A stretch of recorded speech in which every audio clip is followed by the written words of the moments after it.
Speaking of John, he and Margaret are at a restaurant waiting for Anne and Nick. And Margaret seems to know what the lunch is about. She has a feeling, but she doesn't want to tell John in case she's wrong. But she's got a little smile on her face. Yeah, John's dumb.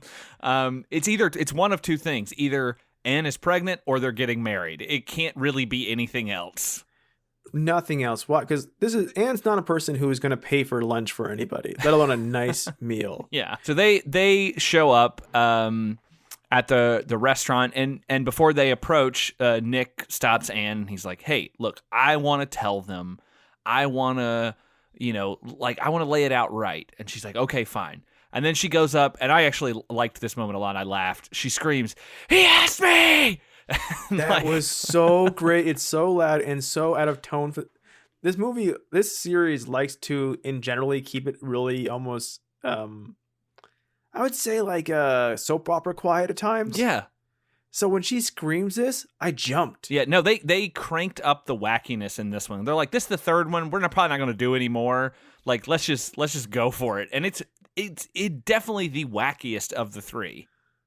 So Annie, this is where Annie is most dressed like Six from Blossom. Yes, she's got that hat on. She's got that hat on. She's got bows. Like, there is a scene later in the movie where at her bridal shower where there is so much floral print in the room. It's unbelievable. They had that leftover fabric that they had in the first movie.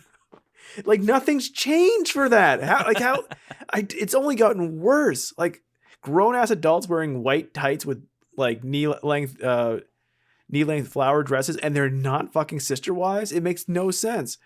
But Annie goes, "I just want it to be small and informal. A small wedding, nice small and informal wedding, and that would equal no movie, so you know it's a lie."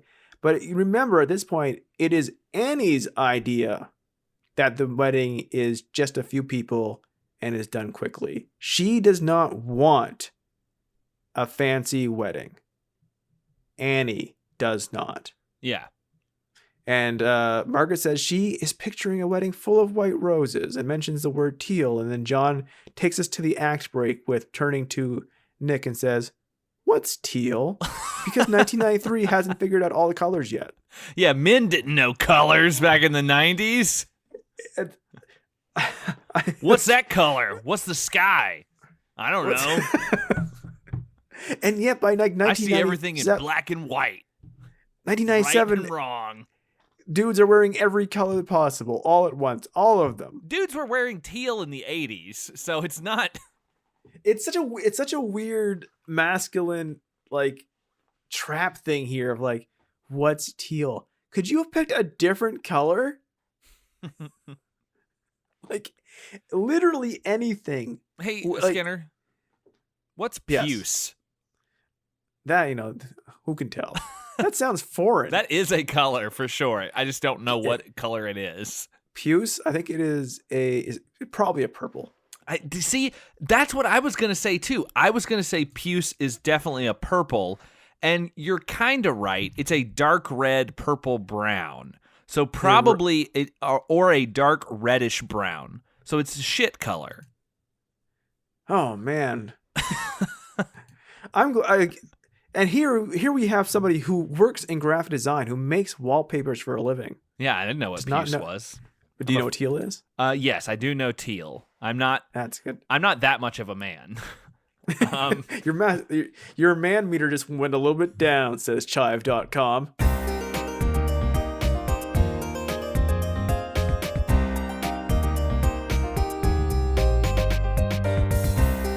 To hear the full episode, head over to patreon.com/PredictoCast.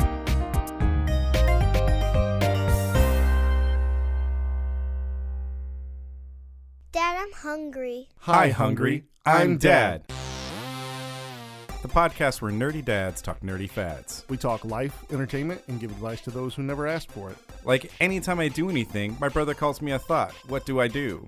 Or best college degree for a supervillain. So go smash that like button. Find us wherever podcasts live. Where's that, Jared? A magical place called the internet. Like Spider-Man and Elsa shipping videos. Dad, I'm hungry. Wait! Forge Audio. Dream it. Build it. Share it.